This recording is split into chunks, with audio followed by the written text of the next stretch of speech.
although bin Laden and al-Zawahiri are critical of Dr. Fadl and his new document, and al-Zawahiri has even written a 200 pages rebuttal, 3 generations of Muslim prisoners in Middle Eastern jails are following his footsteps and renouncing violence.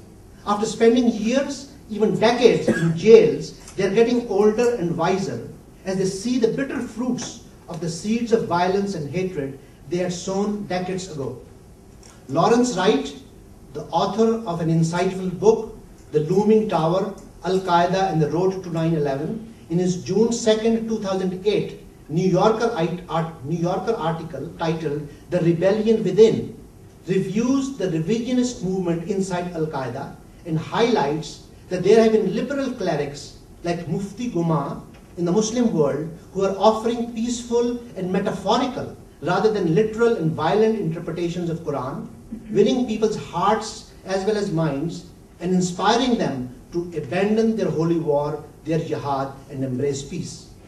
Similarly, in America, more and more people are realizing that Bush misled them by attacking Iraq on the false premise of weapons of mass destruction. The election results of November 2008 are promising. For the first time in history, a black man, Barack Obama, has been elected to the White House. Such a historic step can be a turning point and possibly a good omen not only for America but also for the whole world. Let us hope that American representatives can sit down with socialist leaders of South America and Muslim leaders of the Middle East to find a peaceful solution to the international conflicts and promote peace consciousness rather than promoting war economy. In times of war and political crises, when emotions run high, we need voices of reason and compassion. In the last few years, writers like Arundhati Roy and Parvez Hoodbhai from Asia, Tariq Ali and Robert Fisk from Europe, and Robert Buckman and Noam Chomsky from North America have been the voices of social conscience in their interpretations of contemporary political conflicts.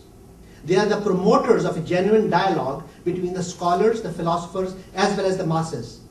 They play a significant role in educating and enlightening the public.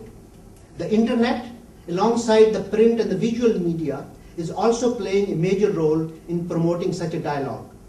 We need to educate the masses and raise their social consciousness so that democratic, secular, and humanistic values can prosper.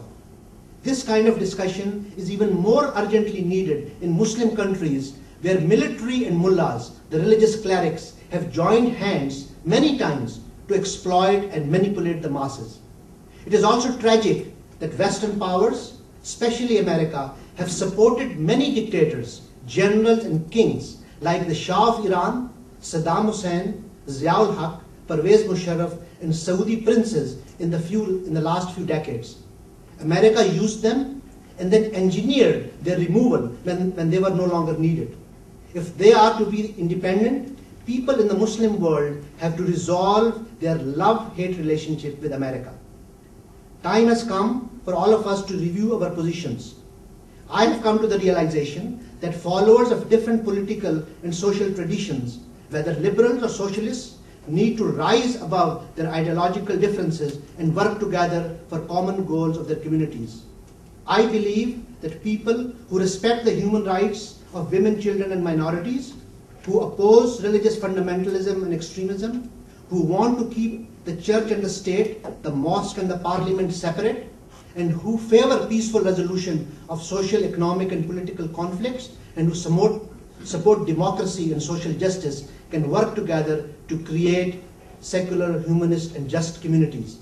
One such example was the cooperative relationship of Desmond Tutu and Nelson Mandela, who rose above their ideological differences and fought together, one inside and the other outside the jail, for the democratic and human rights of blacks of South Africa.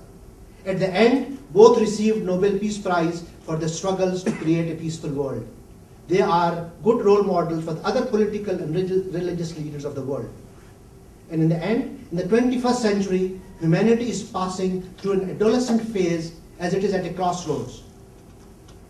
All of us have to make certain choices. We can choose the path of collective suicide or the path of peace. I hope that we choose the path of peace and grow to the next stage of social and cultural evolution by becoming fully human individually and collectively.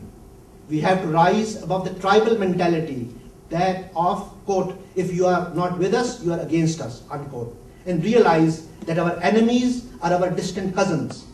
I hope our tomorrows are better than our yesterdays. It is high time for all of us to work together and deal with the challenges of fundamentalism as well as imperialism collectively, respectfully, and peacefully, so that we can create a peaceful world for our children and grandchildren.